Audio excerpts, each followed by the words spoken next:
আসসালামু আলাইকুম বন্ধুরা, কেমন আছেন? আশা করি ভালো আছেন। আপনাদের দোয়ায় আমিও ভালো আছি। তো আজকের টিউটোরিয়ালটিতে আলোচনা করব আইডোপার টুল, ব্লান্ড টুল এবং মিশিও টুল নিয়ে। তো বন্ধুরা, ভিডিওটি শেষ পর্যন্ত দেখতে থাকুন। তো বন্ধুরা, প্রথমে আমরা একটি শেপ ক্রিয়েট করে নিই। তো এখানে আমরা শেপ ক্রিয়েট করার পরে এটার আমরা স্ট্রোক কালারটা আমরা নান করে দেব। তো এরপরে আমরা আইডোপার টুল সিলেক্ট করব। তো সিলেক্ট করার পরে দেখুন, এখান থেকে আমরা যে কালারটি চুজ করব সেই কালারটি এখানে এই শিফটের মধ্যে ফিল কালার হয়ে যাচ্ছে। তো এখান থেকে আমরা যে কালারটি সিলেক্ট করব সেই কালারটি দেখুন অটোমেটিক সিলেক্ট হয়ে যাচ্ছে। বন্ধুরা, আইডোপার টুলের কাজ এটাই। আমরা যেখানে আমরা ক্লিক করব আইডোপার টুল দিয়ে, সেই কালারটি সিলেক্ট হয়ে যাবে।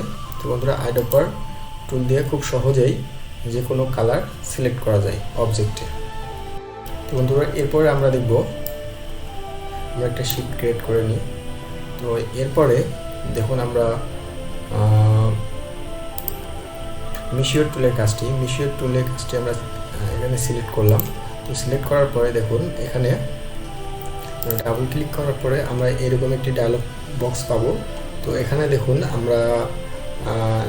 এখানে আমরা সিলেক্ট করার পরে এখানে আমরা ঠিক যতটুকু এখানে আমরা এটা আনবো। তো দেখুন, এটার মাপ সাইজটা, এটার দেখুন হাইটটা কত, এটার হাইট এবং ওয়াইড দুটাই দেওয়া থাকবে দেখুন।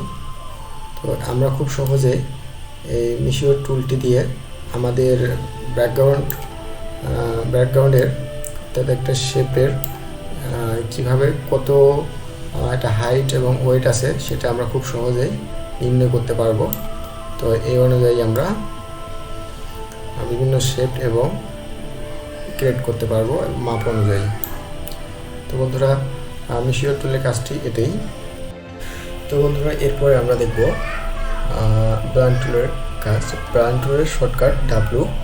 তো আমরা একটি শেপ ক্রিয়েট করে নিই। তো এরপর এটাকে আমরা ওয়ালটা ধরে কপি করে নিই একটি। তো এরপর আমরা এই ব্লান্ড টুলে ক্লিক করব। ক্লিক করার পরে দেখুন এরকম একটি আইকন আসবে। তো আমরা এটাকে ক্লিক করব। ক্লিক করে দেখুন এটা প্লাস আইকন আসে। তো এখানে আমরা আরেকটি ক্লিক করব। ক্লিক করার পরে দেখুন এরকম একটি আসবে। তো এখানে আমরা এই টুলে ডাবল ক্লিক করব। ডাবল ক্লিক করে আমরা দেখুন এটা যদি প্রিভিউ করি, ডিস্টেন্স, তো দেখুন এটা আমরা যতটুকু এটা ডিস্টেন্সটি দিব 5টি দিয়েছি। দেখুন এই দুইটার মাঝখানে 1টি 2টি 3টি 4টি 5টি শেপ ক্রিয়েট হয়ে গেছে। তো এভাবে আমরা এখানে যদি আমরা 5টির কাছে যদি আমরা এখানে 8টি দিই, তো 8টি দিয়ে প্রিভিউ করি আমরা, তো দেখুন 8টি হয়ে গেছে। 1টা 2টো 3টা 4টা 5টা 6টা 7টা 8টা। তো এইভাবে বন্ধুরা এখানে দেখুন স্মুথ কালার, যদি স্মুথ কালার আমরা করি দেখুন পুরোটাই ফিল কালার হয়ে গেছে। তো একইভাবে আমরা স্পেসিক্যাল ডিস্টেন্স যদি ক্লিক করি, তো আমাদের 4 পিক্সেল দেওয়া আছে, স্পেসিক্যাল ডিস্টেন্সটি 4 পিক্সেল হয়েছে। তো একইভাবে আমরা এখানে ক্লিক করে যদি আমরা দিই, তো দেখুন একইভাবে। তো বন্ধুরা, আমি অনেক কয়টি শেপ ক্রিয়েট করে রেখেছি এবং এখান থেকে কিছু কালার চুজ করে দিয়েছি এখানে। তো আপনারা এখানে সব কয়টি কালার সিলেক্ট করবেন। তো সিলেক্ট করার পরে আপনারা অবজেক্টে যাবেন। অবজেক্টে যাওয়ার পরে দেখবেন এখানে ব্লেন্ড। তো এখান থেকে আপনারা দেখুন এটা মেক করবেন।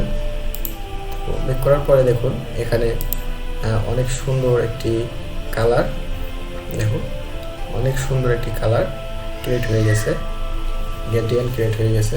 তো এখানে আপনারা একটি পেন টুল নিয়ে আপনারা আমি একটি আমি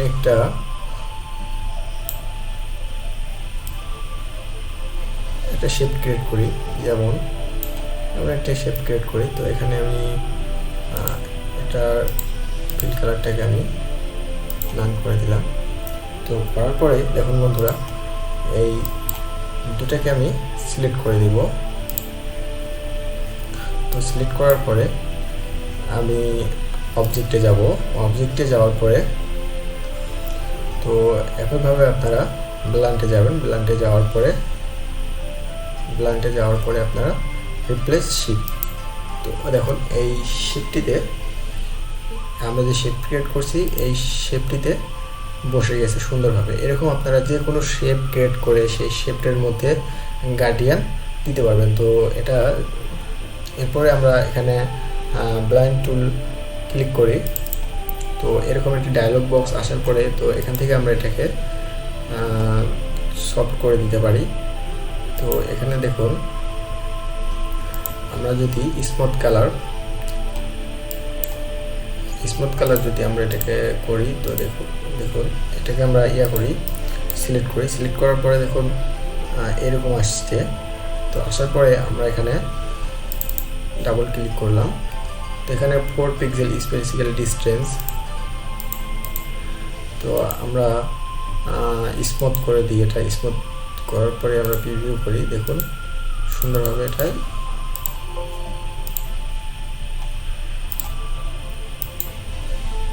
স্মুথ হয়ে গেছে। তো এইভাবে আমরা খুব সহজেই যে কোনো শেপটের মধ্যে গার্ডিয়ান কালার দিতে পারবো। তো বন্ধুরা, আজকে টিউটোরিয়ালটি এই পর্যন্তই। আল্লাহ হাফেজ।